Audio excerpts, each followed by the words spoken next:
Bonjour à tous, c'est Chloé, je suis ravie de vous retrouver comme tous les vendredis dans un nouvel épisode de Cryptalk.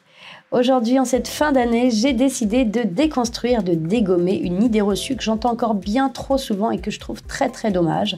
Souvent, les gens pensent qu'acheter du Bitcoin, c'est forcément trop compliqué pour eux et beaucoup trop cher. Donc aujourd'hui, je vais vous expliquer comment faire vos premiers pas dans l'achat de Bitcoin. Alors dans l'achat de Bitcoin et d'autres cryptos, bien entendu, mais Bitcoin, c'est toujours quand même un must-have pour commencer dans l'écosystème. Allez, installez-vous confortablement, c'est parti. Cryptalk, c'est le podcast dédié à la crypto. Alors chaque vendredi, où que vous soyez, embarquez-nous avec vous. C'est vrai que beaucoup de gens pensent que Bitcoin, c'est beaucoup trop cher et que c'est très compliqué. Et c'est d'ailleurs en grande partie à cause des médias, parce que souvent, c'est présenté comme une technologie réservée uniquement à une élite. Mais pas du tout. Vous allez voir, c'est très simple d'accès. Ça peut être très simple d'accès en tout cas, et ça peut être facile à comprendre. Vous n'êtes pas obligé de tout maîtriser pour pouvoir commencer à faire vos premiers pas. C'est vrai que son prix élevé donne l'impression qu'il faut impérativement acheter un Bitcoin entier pour pouvoir investir, mais pas du tout. Ça, c'est vraiment une idée reçue. La réalité est bien différente.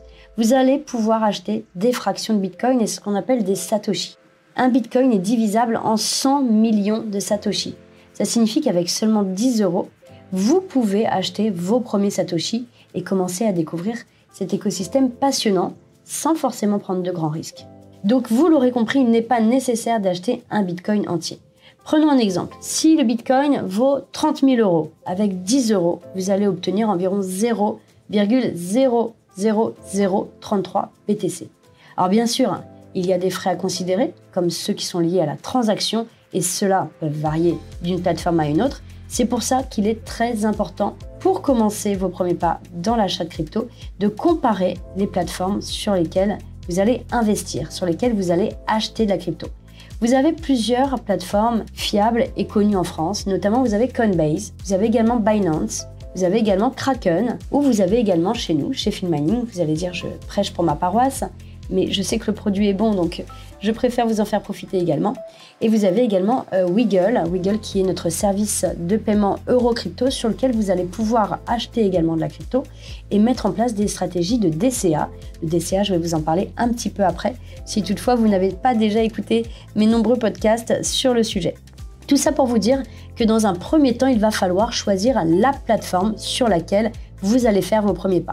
Et il est important que ça soit une plateforme sur laquelle vous soyez confortable, qu'elle réponde à vos attentes en termes d'expérience utilisateur et qu'elle soit facile à utiliser. Donc ça, c'est vraiment propre à chacun.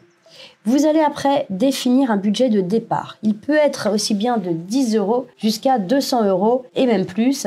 En tout cas, il est important que vous définissiez une enveloppe pour pouvoir faire vos premiers pas et pour pouvoir tester et pour pouvoir vous familiariser avec l'achat de Bitcoin et comprendre un petit peu les bases. Donc, pour acheter du Bitcoin, vous allez commencer par choisir cette fameuse plateforme qui, à vos yeux, sera la plus intuitive possible et une plateforme qui sera fiable. Impératif de privilégier une plateforme qui est réglementée dans votre pays. Donc ici, nous sommes en France. Vous allez pouvoir aller vérifier sur le site de l'AMF, notamment. L'AMF, c'est l'autorité des marchés financiers, si la plateforme est bien régulée. Vous verrez, il y a une liste qu'on appelle la liste des PSAN, une liste blanche sur laquelle il y a toutes les plateformes qui sont légitimes à vendre ce type de service, mais vous avez également la liste noire. Alors là, la liste noire, ce sont les plateformes à éviter comme la peste. Donc je vous invite vivement à aller regarder sur le site de l'AMF les plateformes qui sont enregistrées. Donc je le disais, vous avez Coinbase, vous avez Binance, vous avez Kraken, Filmining ou encore Wiggle, et puis il existe très certainement d'autres alternatives, donc n'hésitez pas à faire votre choix. Une fois que le choix est fait, c'est déjà un premier step, vous allez devoir créer votre compte. La plateforme va vous demander un peu plus d'informations vous concernant, donc vous allez faire ce qu'on appelle un KYC. KYC, ça veut dire Know Your Customer, connais ton client. Donc on va vous demander à minima une pièce d'identité pour la vérification, un selfie et peut-être d'autres informations. En tout cas, pour rentrer sur une plateforme de ce genre, il va falloir montrer patte blanche. Aussi, une fois que vous êtes sur cette plateforme, pensez dès le début à mettre en place de la 2FA, donc de l'authentification à 2 facteurs, pour tout simplement être sécure et renforcer la sécurité du compte. Donc la plateforme est choisie, le compte est validé, vous avez mis votre 2FA, vous allez pouvoir commencer à déposer de l'argent sur cette plateforme.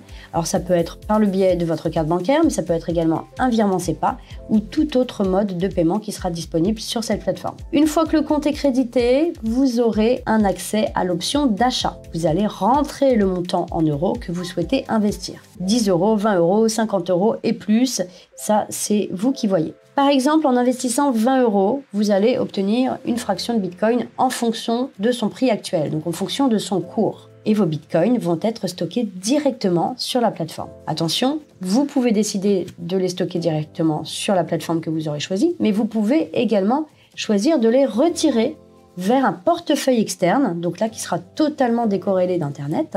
Un portefeuille externe est souvent utilisé pour plus de sécurité. Donc c'est un portefeuille physique, ça ressemble ni plus ni moins à une sorte de clé USB. Vous en avez plusieurs sur le marché. Vous avez notamment Ledger qui est le mastodonte dans le secteur. Vous avez également Trezor, vous avez SafePal, vous avez encore Cool Wallet. Donc voilà, tout ça pour vous dire que vous avez deux options. Soit laisser les bitcoins que vous avez achetés sur la plateforme que vous avez choisie, soit les sortir vers un portefeuille externe. Mais là, par contre, c'est à vous d'en gérer la sécurité. Pour les débutants, je recommande toujours de commencer petit. N'investissez toujours que ce que vous êtes prêt à perdre. Surtout méfiez-vous des arnaques, surtout les sites qui proposent des gains garantis et souvent des gains exorbitants. Et surtout n'oubliez jamais, ne partagez jamais, au grand jamais, vos informations sensibles, notamment si vous utilisez un cold wallet, votre clé privée.